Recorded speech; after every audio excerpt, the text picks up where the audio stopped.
Halo teman-teman semua, balik lagi bersama dengan Story 3M, di mana kita kali ini akan melanjutkan alur cerita dari manhwa yang berjudul I Become the Tyrant of Divine Game. Baiklah, tidak perlu berlama lagi, langsung saja kita masuk ke dalam alur ceritanya. Pada chapter sebelumnya, kita diperlihatkan situasi party as yang sudah mulai terdesak dan hanya tinggal menunggu waktu sampai mereka dikalahkan oleh pasukannya Lunared. Beberapa saat yang lalu di pusat kota Crossroad, As yang berhasil mengalahkan monster elit mencoba untuk menyembuhkan Kureha yang telah terkena luka fatal. As berteriak pada Kureha supaya dia tetap bertahan, tapi sayangnya luka yang diterima oleh Kureha terlalu parah, sampai-sampai membuat obat penyembuhannya tidak bekerja. Kureha menanyakan apakah dua lansia yang bertemu dengan Yang Mulia berhasil selamat, dan As mengatakan mereka berhasil selamat, jadi khawatirkan dirimu sendiri. As berpikir dalam kondisi sekarat seperti ini sekalipun, Kureha masih menjadikan keselamatan orang lain sebagai prioritasnya, bahkan dia bersedia menjadi tameng untuk mereka. Seorang pengawas kemudian melaporkan jika para werewolf yang berhasil mereka desak ke alun-alun kota, kini mereka mulai menyandra warga sipil dan bertahan di balik barikade. As menanyakan apakah dia serius, dan pengawas itu berkata itu benar, bahkan ada yang bersembunyi dari balik gang dengan menyandra para warga. As yang kesal berpikir kalau mereka menggunakan segala cara supaya para werewolf itu bisa mengguncang mental mereka dari segala arah. Jadi bagaimana caranya untuk mengatasi situasi ini? Akan tetapi dengan tubuhnya yang terluka parah, Kureha meminta supaya Yang Mulia membantunya berdiri karena dirinya tidak boleh duduk diam di sini. As jelas saja berteriak jangan melakukan tindakan konyol. Apakah dia tahu kalau tubuhnya itu sedang sekarat dan dirinya mencoba untuk menyembuhkan lukanya? Akan tetapi Kureha dengan menahan rasa sakitnya berkata kalau adiknya juga sekarang ini sedang sekarat di medan perang. Jadi apakah Yang Mulia tidak tahu perasaan seorang kakak yang terbaring lemah tidak berdaya? As berpikir pasti ada cara untuk menembus situasi ini, karena sebuah game diciptakan untuk ditaklukkan, dan pasti ada celah kecil untuk meningkatkan peluang kemenangan mereka. Namun setelah memikirkannya baik-baik, As selalu melihat pertempuran ini sebagai sebuah permainan, hingga membuat dirinya selalu terjebak di dalam aturan game. As berpikir kalau dirinya adalah pemain yang menggerakkan bidaknya, dan dirinya tidak boleh membiarkan aturan mengendalikannya, karena yang harus mengendalikan aturannya adalah dirinya. Gunakan semua alat yang kau miliki untuk meraih kemenangan, entah itu dengan cara mengambil jalan memutar, atau membengkokkan aturan, atau memelintir aturan, dan sebagainya. Bahkan jika diperlukan, dirinya harus membalikan papan permainannya sampai membuat musuh tidak memiliki kesempatan apapun untuk menggunakan rencana yang telah mereka susun. Bersamaan dengan itu, As menemukan sebuah celah dalam permainan ini, tapi tentu saja hal itu akan membuat As seperti mengingkari janjinya sendiri. As kemudian menanyakan pada Kureha demi menyelamatkan adiknya, sejauh mana dia sanggup untuk melangkah, apakah dia akan melakukan segalanya. Kureha berkata dirinya rela melakukan apa saja untuk bisa menyelamatkan adiknya. Dirinya bahkan sanggup untuk mengorbankan nyawanya. As berkata masih ada satu cara untuk membalikan situasi ini dan menyelamatkan adiknya. Tapi mungkin saja ini akan terdengar sangat kejam untuknya. Setelah mendengarkan usulan dari As, Kureha berkata secara teori seharusnya rencana itu akan berhasil. Tapi supaya ritualnya bisa berjalan lancar, dirinya perlu bersentuhan langsung dengan targetnya. As berpikir jika rencana ini memang terdengar simpel, tapi dengan kondisi tubuh Kureha yang sekarang ini sedang sekarat, dia pasti akan mati duluan sebelum sempat melakukannya. As berkata berdasarkan cerita masa lalu yang dia sampaikan, sebagai wadah dari kutukan klannya, apakah dia juga bisa berubah menjadi monster serigala? Dan Kureha berkata tentu saja. Tapi karena di sini tidak ada pohon suku mereka, mantranya tidak akan lengkap dan kemungkinan dirinya akan menjadi monster seutuhnya dan kehilangan akal sehatnya. Jika saja hal seperti itu sampai terjadi, maka kemungkinan dirinya akan menyerang Yang Mulia. Tapi As berkata tidak masalah karena dirinya memiliki cara untuk mengatasinya. Beberapa saat kemudian setelah Kureha selesai menjelaskan ritualnya, dia berkata mantra yang diajarkan oleh ibunya di penghujung hidupnya, tidak dirinya sangka akan dirinya gunakan hari ini. Kureha mengatakan kalau terus begini, maka pada akhirnya dirinya juga akan mati. Jadi tolong jadikan dirinya sebagai monster serigala, supaya dirinya bisa menjalankan rencana yang Anda perintahkan. Meskipun perasaan As sangat berat untuk melakukannya, tapi hanya ini satu-satunya pilihan yang dirinya miliki. Dan seketika itu As memberikan tanda silang di dahinya Kureha. Bersamaan dengan segel kutukan mumi yang dilepaskan, tubuh Kureha mulai tercapi-capi oleh kutukan werewolf hingga suara teriakannya terdengar sangat kencang. Secara perlahan juga, tubuh Kureha mulai berubah bentuk seperti yang dimiliki oleh Kuilan ketika dia dulu dijadikan sebagai tumbal atau wadah kutukan klan mereka. Namun karena tubuh Kureha sudah cacat sejak awal akibat segel kutukannya, penampilan werewolf yang dimiliki Kureha tidak begitu sempurna dengan beberapa bagian tubuhnya yang mengering. Sebelum Kureha menggila setelah kesadarannya menghilang, As langsung menggunakan skill keduanya yaitu Become Mind supaya dia tunduk pada perintahnya. Meskipun Kureha adalah werewolf yang memiliki rank SSR, tapi keberhasilan penaklukannya berkat kepercayaannya yang sudah mencapai angka 90/100. As berpikir kalau ini berjalan dengan baik, akan tetapi untuk menaklukkan werewolf seperti Kureha, seluruh tubuhnya sekarang kesakitan. Namun bersamaan dengan itu, tembakan Demian akhirnya terlihat di langit-langit Crossroad, dan As berpikir apakah ini adalah skill ultimate-nya Demian. Tentu saja As langsung mendapatkan sihir penyembuhan dari mana bulat emas, dan As berpikir kalau Demian selalu datang di saat yang tepat.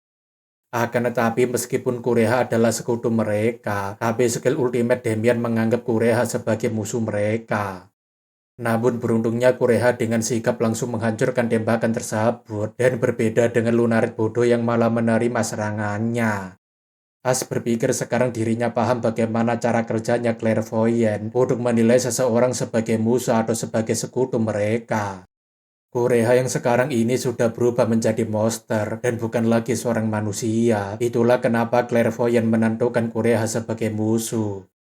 Dengan suaranya yang terbata-bata, Kureha meminta supaya Yang Mulia memberikannya perintah agar dirinya bisa menjalankan rencananya dan menyelamatkan adiknya. As kemudian memerintahkan agar Kureha segera menjalankan rencananya, sekaligus menyelamatkan adiknya dan juga melindungi garis depan. Kureha yang mendapatkan perintah dari tuannya jelas saja berkata, saya pasti akan berhasil menjalankan perintah Anda, entah apapun resikonya. Seketika itu juga Kureha bergerak sangat cepat ke arah benteng utara, yang mana itu adalah tempat di mana adiknya bertarung, sekaligus rencana yang akan mereka lakukan.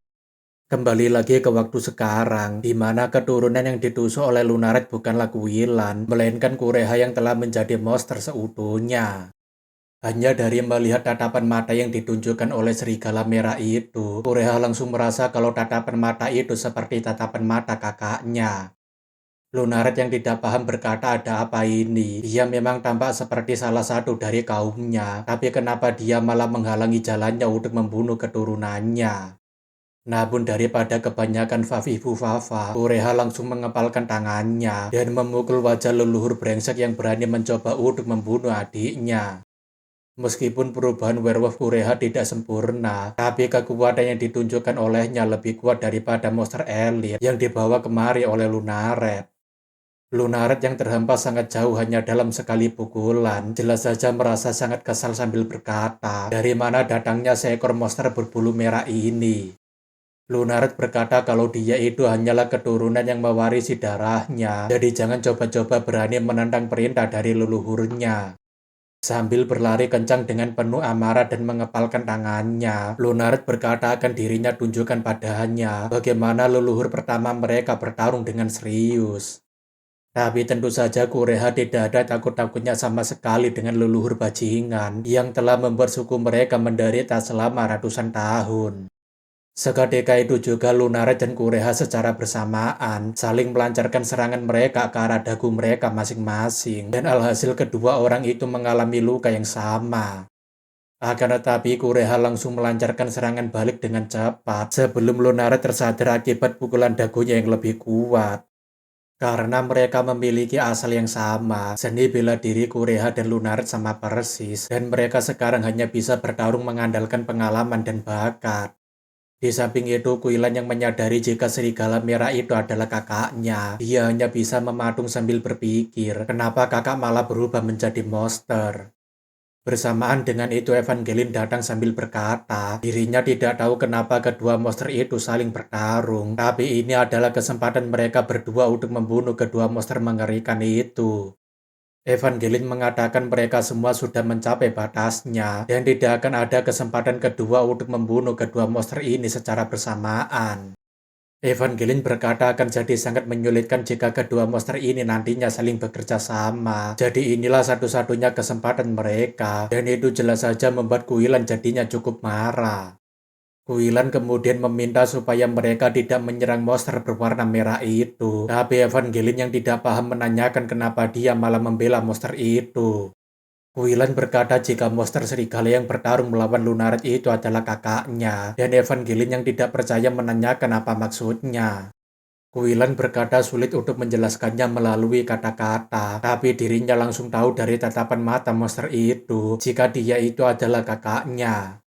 Evangeline menanyakan bagaimana bisa kakaknya berubah menjadi serigala sebesar itu, tapi Kuilan berkata dirinya sendiri tidak tahu karena kakaknya tidak pernah menceritakannya.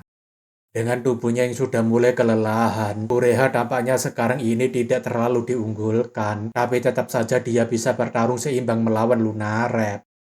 Kureha kemudian menggunakan tinju beruntun untuk menyerang, tapi Lunared juga menggunakan tinju beruntun untuk menahannya.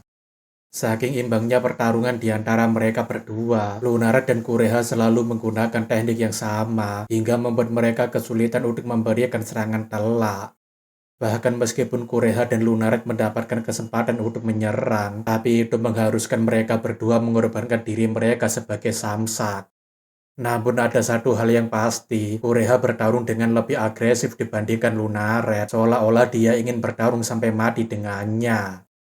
Menyadari posisinya yang sekarang ini tidak bagus, Lunared lebih memilih untuk melangkah mundur, sambil berpikir jika ada sesuatu yang aneh dengan serigala yang satu ini.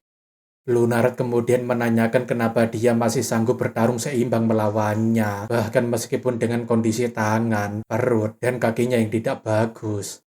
Kureha kemudian menggunakan salam bela diri sambil berkata, itu karena dirinya adalah pemimpin generasi 43 suku Crimson, dan suatu kehormatan bisa bertemu dengan seorang Grandmaster. Meskipun begitu, dirinya tidak pernah menyangka kalau seorang Grandmaster sekaligus dengan leluhurnya adalah seorang monster yang sangat menjijikkan. Lunared jelas saja tertawa kencang sambil berkata, omonganmu itu benar-benar sangat menggelikan sekali wahai keturunanku. Apakah kau datang kemari tanpa berkaca terlebih dulu? Sambil menyiapkan kuda-kudanya, Lunared berkata bukankah dia juga menggunakan tubuh menjijikkan itu yang dirinya wariskan sendiri untuk melawannya. Kureha mengatakan itu benar sekali, bahkan setiap harinya dirinya selalu mengutuk dirinya sendiri. Kenapa ada darah menjijikan yang mengalir ke dalam tubuhnya?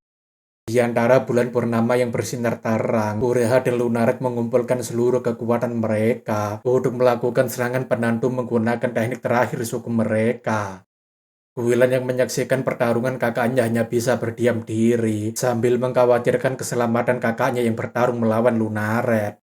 Tapi sebelum memulai pertarungan terakhirnya, Kureha menatap adiknya seperti dulu, dan Kureha yang merasa sangat sedih hanya bisa berkata, kenapa kakak melakukannya sampai sejauh ini? Namun jika itu memang keinginan kakak, maka dirinya akan memperhatikan dan mempelajarinya baik-baik. Teknik rahasia terakhir yang diwariskan turun-temurun klan mereka. Seketika itu juga Kureha bergerak sangat cepat dengan membawa harapan terakhir dalam pukulannya, tapi berbeda dengan Lunared yang membawa niat membunuh dalam pukulannya. Bersamaan dengan itu juga, Kureha dan Lunared menggunakan serigala angin pemecah hati dan menusuk jantung satu sama lain dengan teknik yang sama. Lunared berkata dia ini bodoh sekali, sepertinya dia salah mempelajari teknik rahasia itu, padahal seharusnya dia menyerang spirit core-nya dan bukan malah mengincar jantungnya. Lunared memberitahu jika jantung sebelah kiri sudah lama hilang dan yang satunya berada di sisi sebaliknya, bahkan dia sendiri tidak becus mengincar titik vital lawan. Kureha mengatakan sepertinya dia salah paham, karena memang sedari awal yang dirinya incar adalah jantung sebelah kiri, tapi Lunared menanyakan apa maksudnya. Sambil mencoba memberikan serangan lagi pada Lunared, Kureha berkata dia akan tahu sendiri ketika dia sudah merasakannya. Seketika itu juga Kureha menggigit lehernya Lunared daripada menggunakan pukulannya, dan Lunared berkata dasar bajingan tengi. Lunared kemudian memukul Kureha sambil berkata, padahal dirinya sangat senang bisa beradu pukulan dengan keturunannya, tapi dia malah memakai trik lecek murahan seperti ini. Lunared berkata tadinya dirinya ingin tetap membiarkannya hidup setelah dirinya membawanya ke hadapan Demon King, tapi perlawanan terakhirnya ini membuatnya terlihat sangat menyedihkan. Namun bersamaan dengan itu, bekas luka yang diberikan oleh Kureha mulai mengeluarkan energi gelap, dan Lunared yang tidak tahu menanyakan apa yang sedang dia lakukan. Kureha memberitahu setelah dirinya menjadi werewolf, dirinya menyadari ada sesuatu yang berubah dari dalam tubuhnya. Saat organ-organnya terpelintir dan tersusun ulang, jantung manusianya terdorong ke sisi lain, dan jantung serigala yang baru akhirnya terbentuk, di mana yang kiri adalah jantung serigala, sementara jantung yang kanan milik manusia. Kureha berkata tidak masalah kalaupun salah satunya sudah hancur, dan untuk berjaga-jaga saja, dirinya memang mengincar jantung serigalanya itu, dan Lunared menanyakan memangnya kenapa. Kureha mengatakan dengan kata lain, dia akan kehilangan kendali atas darah para serigala, dan Lunared menanyakan lalu apa yang akan dia lakukan padanya. Kureha memberitahu jika ini yang namanya ritual untuk mengambil kutukan, di mana dirinya adalah wadah yang akan menanggung seluruh kutukan klannya. Karena dia adalah pendahulunya, maka itu artinya dia juga bagian dari klannya, yang berarti dirinya juga bisa mengambil kutukan serigala yang dia miliki, beserta dengan seluruh pasukannya. Inilah rencana yang diajukan oleh As untuk merebut kutukan serigala dari Lunared. Bahkan Kureha sekalipun tidak sepenuhnya yakin kalau rencana ini akan berhasil, tapi nyatanya rencana ini bisa berhasil. Di tembok selatan tempat di mana Lukas bertarung, kedua elit monster yang bertarung melawan Lukas mulai berteriak kesakitan setelah kutukan mereka mulai diambil oleh Kureha. Begitu juga dengan pasukan werewolf yang menyerang ke dalam kota. Ini mereka mulai berteriak kesakitan dan secara perlahan tubuh mereka mulai kembali menjadi manusia. Sebagaimana dia menanggung setiap kutukan kliennya di dalam dirinya sendiri, kini Kureha juga harus menanggung kutukan dari para leluhur yang dibangkitkan ke dalam tubuhnya. Lunared yang tampak menyedihkan berteriak supaya dia segera menghentikan itu, tapi sayangnya Kureha tidak mau mendengarkan perkataan leluhur bangsat ini. Sejak Demon King menghukum Lunared dengan mengambil jantung serigalanya, kutukan serigala itu sudah tidak lagi benar-benar menjadi miliknya Lunared. Inilah jalan keluar terakhir yang ditemukan oleh para keturunannya setelah mereka mengalami penderitaan selama berabad-abad, sebuah ilmu rahasia yang diciptakan oleh generasi belakangan untuk bisa lepas dari darah serigala. Sebuah solusi yang sangat keji dengan mengorbankan salah satu orang demi bisa menyelamatkan seluruh klan mereka. Tetapi itulah puncak kebijaksanaan para keturunannya selama berabad-abad. Sebagai makhluk yang datang dari masa lampau yang sangat jauh, mustahil Lunarid bisa mengantisipasi hal itu, apalagi mengatasinya, dan sekarang dia tampak seperti kakek tua yang cabul. Lunarid berkata apakah dirinya akan berakhir seperti ini, padahal dirinya meminum darah Outerguard dengan tangannya sendiri, sekaligus orang pertama yang menjadi Roger Sumatra. Sambil berjalan menuju tembok utara, As berpikir jika dirinya harus melihat celah dalam aturan game ini dan menggunakan segala perangkat yang dirinya miliki. Werewolf adalah monster yang tercipta saat manusia membangkitkan kutukan di dalam dirinya. Maka sebaliknya jika kutukan itu dilenyapkan, maka mereka akan kembali menjadi manusia. Para pengawas jelas saja melaporkan kalau para werewolf yang berada di tembok selatan, mereka sudah berubah menjadi seorang manusia, dan asalnya mendengarkan laporan dari mereka dengan seksama. Selayaknya para suki liar yang mencoba menjadi member JMK48, semua pasukan Lunared yang berada di luar benteng bugil total, dan terlihat jika mereka sudah tidak berdaya.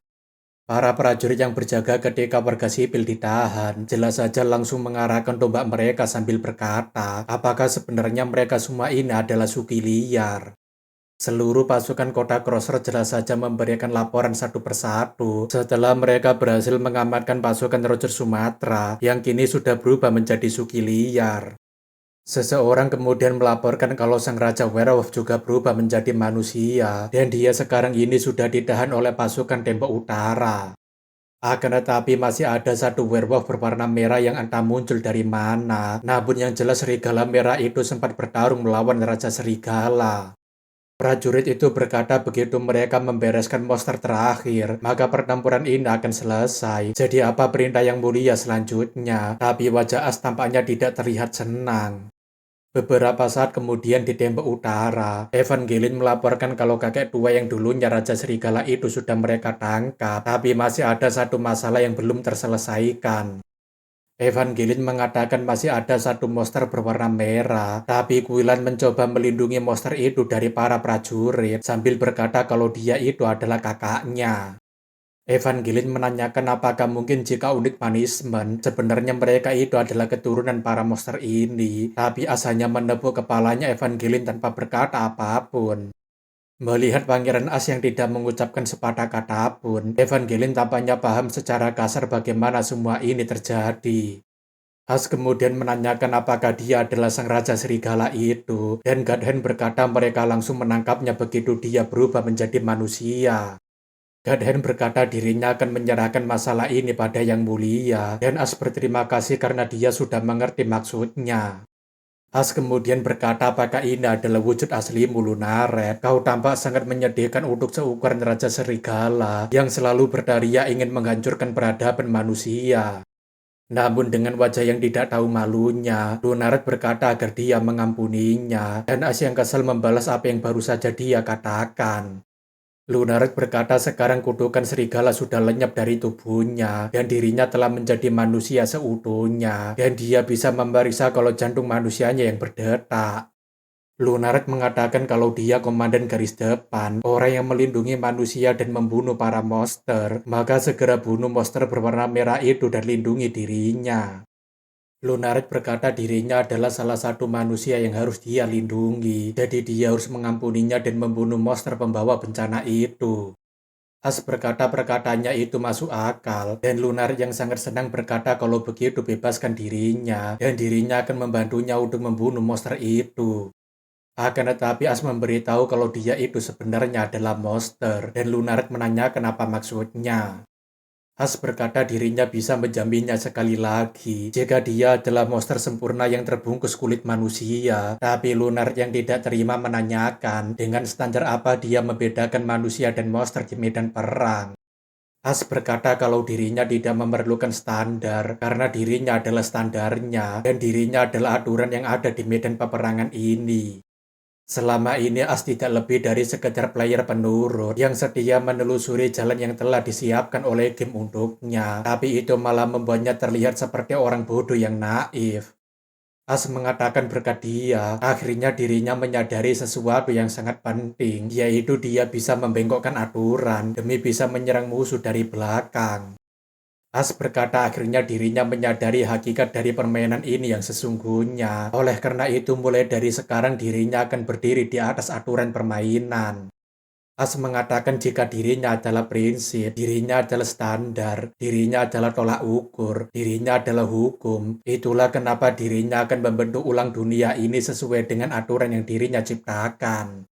As mengatakan itu artinya dirinya yang akan menentukan siapa yang akan menjadi manusia dan siapa yang akan menjadi monster, dan dirinya sudah memutuskan kalau dia adalah monster. Lunaret jelas saja tertawa sangat kencang sambil berkata, tidakkah dia sadar dengan apa yang dia ucapkan barusan, dan As menanyakan kenapa dia malah tertawa. Lunaret berkata jika perkataannya itu menunjukkan pola pikir seorang tirani, apakah dia sadar sudah seberapa banyak para penguasa yang hancur akibat pola pikir seorang tirani seperti mereka. Menjadikan dirinya sendiri sebagai hukum dan standar, bukankah itu artinya dia tidak ada bedanya dengan para monster yang menggunakan hukum rimba? Lunaret menanyakan apakah sungguh itu jalan yang hendak dia tempuh, dan As berkata dia benar, karena dirinya rasa sudah cukup dengan pemikiran naifnya. As mengatakan jika seseorang yang berdiri di atas aturan demi meraih kemenangan disebut tirani, maka dirinya akan dengan senang hati menjadi seorang tirani.